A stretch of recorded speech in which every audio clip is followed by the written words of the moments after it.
Hi, this is Tim of the 1916 Company. Welcome and thanks for logging on. If you love this watch, email us tmosso@the1916company.com. It's in the description below.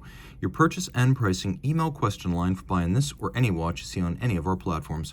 Reach out to tmosso@the1916company.com for pricing. Today we discuss a variant of the Patek Philippe Nautilus Chronograph launched in 2010 and discontinued in 2014. So it had a short production run. This is the reference 5980/1A-014 with the gray dial. In stainless steel, it is 40.5 millimeters in diameter, 12.5 millimeters thick, and if we just measure the case, lug-to-lug dimensions, 45.5 millimeters. Now it is larger than that. We have the bracelet with an intermediate link on each side, and measuring that to its opposite number, that's a rigid distance across the wrist of 51.1 millimeters. We'll throw this watch on my wrist, which is 16 centimeters in circumference, and I do feel that it wears well. It's a large watch, but it's not an oversized watch.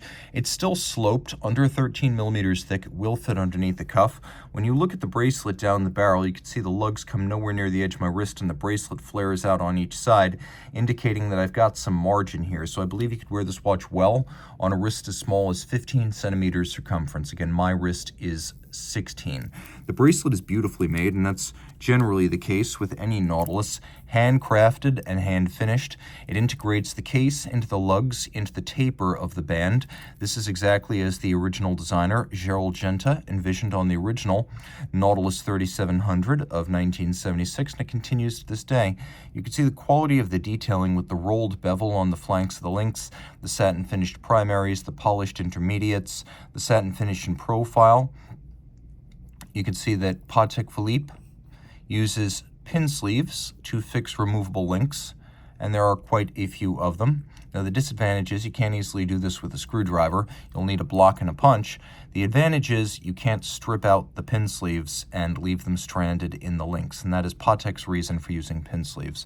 You can see that there are also little ceramic spring-loaded pin snaps inside of the clasp mechanism to help provide a snappy closure for the clamshell.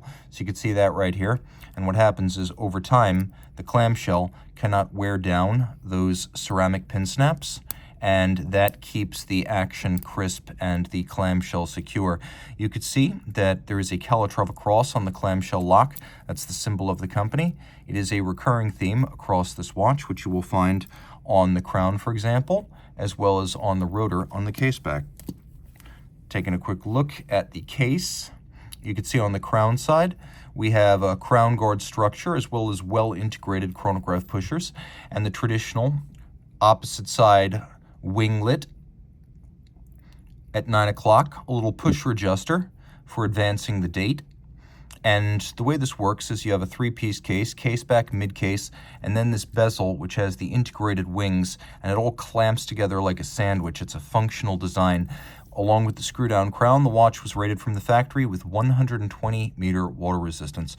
Now, the timepiece does feature a number of elements that have been with the model since the beginning, such as the rolled bevel along the flank of the case, the rounded polygonal bezel design. But a big difference between Genta's 1972 Royal Oak and the Nautilus that followed is that the Royal Oak has a rounded polygonal bezel, but then the inner bezel, the crystal, and the dial are all round. Whereas here, you can see the faceting, outer bezel, inner bezel, crystal, and dial. It's all symmetrical. It's a more fully realized design in my view.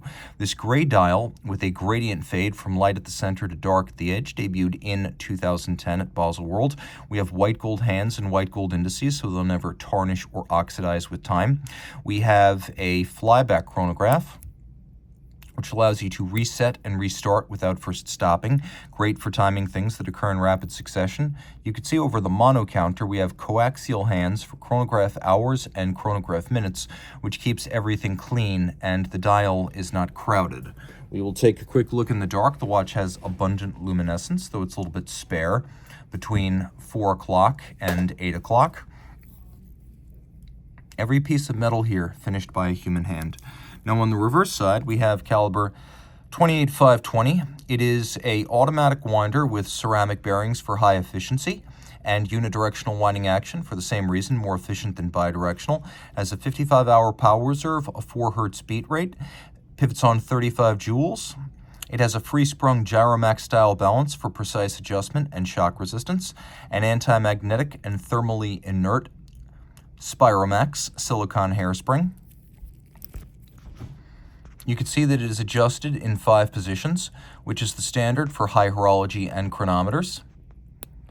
You can see we have an unconventional style of column wheel, but it's definitely not a cam or coulisse. It is considered to be a column wheel style, and it makes for very crisp actuation. Now, another feature here is that we have a vertical clutch, which means no place and no jump or stagger to the seconds hand when you start the chronograph. And if you wish, you can leave it engaged full time with no additional wear and tear to the mechanism, because there is no such wear and tear with a vertical clutch. And while there is no hacking seconds function, you can see there's also no running seconds here. So since the vertical clutch allows us to run the chrono full time safely, a lot of people choose to do that with their Nautilus chrono. And if you wish, you can use the flyback mechanism. If you want to just use this as your running seconds, you can use the flyback mechanism as a sort of zero reset to synchronize to a reference time. You have the lateral striations that have been a feature of Nautilus dials since the very first, and a watch that is revered for packing a lot of value into a rugged and versatile package. It's also a design all-timer. If you love this watch, reach out to Team Mosso at the 1916company.com for purchase and pricing details.